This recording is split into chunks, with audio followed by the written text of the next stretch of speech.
ನಮಸ್ಕಾರ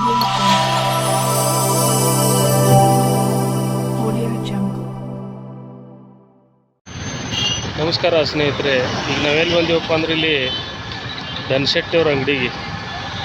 ಅದೇನು ಮೊನ್ನೆ ನ್ಯೂಸ್ ಮಾಡಿದ್ದೀವಲ್ಲ, ಅದು ಗೊಬ್ಬರ ಡೂಪ್ಲಿಕೇಟ್ ಗೊಬ್ಬರ ಅಂಥೇಳಿ ಅದು ಚೌಕಾಸಿ ಮಾಡ್ಲಿಕ್ಕೆ ಆಮ್ಯಾಗ ಇಲ್ಲಿ ಕೃಷಿ ಅಧಿಕಾರಿಗಳು ಸಹ ಬರ್ತಾ ಇದ್ದಾರೆ.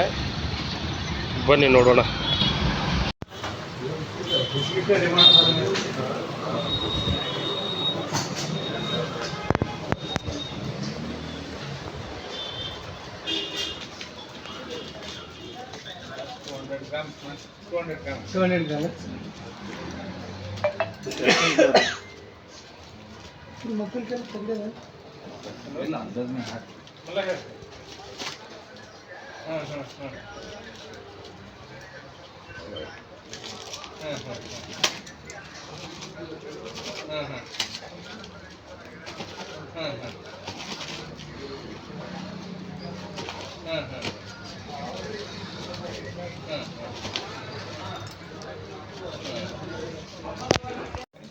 ರಸಗೊಬ್ಬರ ಮಾದರಿ ಸಂಗ್ರಹಣೆ ಕಾಲಕ್ಕೆ ಮಾಡಿದ ಮುಜರ್ ದಿನಾಂಕ 21/2/2020 ಅಪರಾಹ್ನ 2:45 ಗಂಟೆಗೆ ಇಂಡಿ ನಗರದಲ್ಲಿ ಅಗರ್ಖೇಡ್ ರಸ್ತೆಯಲ್ಲಿರುವ MC ಧನಶೆಟ್ಟಿ ಆ್ಯಂಡ್ ಕಂಪನಿ ರಸಗೊಬ್ಬರ ಮಾರಾಟ ಮಳಿಗೆ ಮತ್ತು ಗೋದಾಮ್ನಲ್ಲಿ ಈ ಕೆಳಗಿನ ಪಂಚರ ಸಮಕ್ಷಮದಲ್ಲಿ ಜರುಗಿಸಿದ ಮುಜರ್ ಕ್ರಮಗಳು.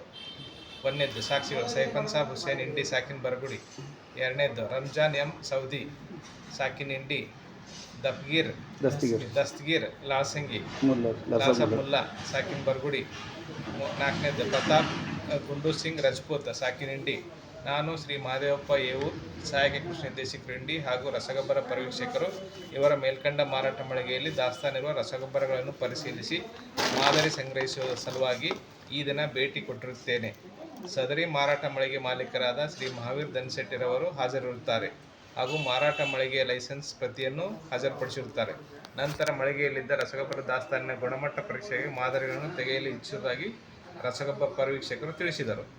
ಬೋರೋನೇಟೆಡ್ ಕ್ಯಾಲ್ಸಿಯಂ ನೈಟ್ರೇಟ್ ನೀರಿನಲ್ಲಿ ಕರಗುವ ರಸಗೊಬ್ಬರವನ್ನು ಇಂಡಿಯನ್ ಪೊಟ್ಯಾಷ್ ಲಿಮಿಟೆಡ್ IPL ಕಂಪನಿಯವರು ತಯಾರಿಸಿದ್ದು, ಮಾರಾಟ ಮಳಿಗೆಯಲ್ಲಿ ಈ ರಸಗೊಬ್ಬರದ 25 kg ತೂಕದ 4 ಚೀಲಗಳು ದಾಸ್ತಾನು ಇರುತ್ತವೆ. ಸದರಿ ರಸಗೊಬ್ಬರದ ನಿರವಯವ ಸಾವಯವ ಅಥವಾ ಮಿಶ್ರಿತ ನಿಯಂತ್ರಣ ಆದೇಶ 1985 ಆದೇಶದಲ್ಲಿ ತಿಳಿಸಿರುವಂತೆ ವಿಧಾಯಕ ರೀತಿಯಲ್ಲಿ ಪ್ರತಿರೂಪದ 4 ಮಾದರಿಗಳನ್ನು ತೆಗೆಯಲಾಯಿತು. ಸದರಿ ರಸಗೊಬ್ಬರದ ವಿವರವನ್ನು ಫಾರ್ಮ್ Jರಲ್ಲಿ ತುಂಬಿ ಪ್ರತ್ಯೇಕ ಚೀಲಗಳಲ್ಲಿ ಇರಿಸಿ ಸದರಿ ಚೀಲದಲ್ಲಿ ಭರ್ತಿ ಮಾಡಿದ ನಮೂನೆಯಲ್ಲಿ ಫಾರ್ಮ್ Pಯನ್ನು ಇರಿಸಿ ಸೀಲ್ ಮಾಡಿ ಪರಿವೀಕ್ಷಕರ ಮೊಹರು ಮತ್ತು ವಶಕ್ಕೆ ಪಡೆಯಲಾಯಿತು. ಈ ರೀತಿ ಸೀಲ್ ಮಾಡಿದ ಒಂದು ಚೀಲವನ್ನು ಮಳಿಗೆಯಲ್ಲಿದ್ದ ಮಹಾವೀರ್ ಧನಶೆಟ್ಟಿಯವರಿಗೆ ನೀಡಿ ನಮೂನೆ Jರಲ್ಲಿ ಸಹಿ ಪಡೆಯಲಾಯಿತು. ಮೇಲ್ಕಂಡ ಮಾರಾಟ ಮಳಿಗೆ ಚೆಕ್ ಬಂದಿ ಈ ಕೆಳಗಿನಂತಿರುತ್ತದೆ: ಪೂರ್ವಕ್ಕೆ ಖಾಲಿ ಜಾಗ, ಪಶ್ಚಿಮಕ್ಕೆ ರಸ್ತೆ, ಉತ್ತರಕ್ಕೆ ಕೆನರಾ ಬ್ಯಾಂಕು, ದಕ್ಷಿಣಕ್ಕೆ ಕಬ್ಬಿಣದ ಅಂಗಡಿ, ನವಭಾರತ.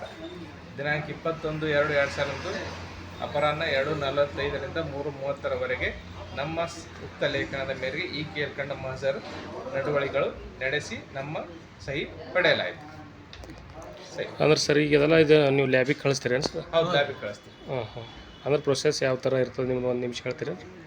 ನಾವೀಗ ಮಾದರಿ ಸಂಗ್ರಹ ಮಾಡಿದ್ದು ನಮ್ಮ ಸರ್ಕಾರಿ ಲ್ಯಾಬಿಗೆ ಕಳಿಸ್ತೀವಿ. ಲ್ಯಾಬಿಗೆ ಕಳಿಸಿದ ರಿಸಲ್ಟ್ ಬಂದಾಗ ಮುಂದೆ ನಮ್ಮ ಕಾನೂನು ಪ್ರಕಾರ ಕ್ರಮ.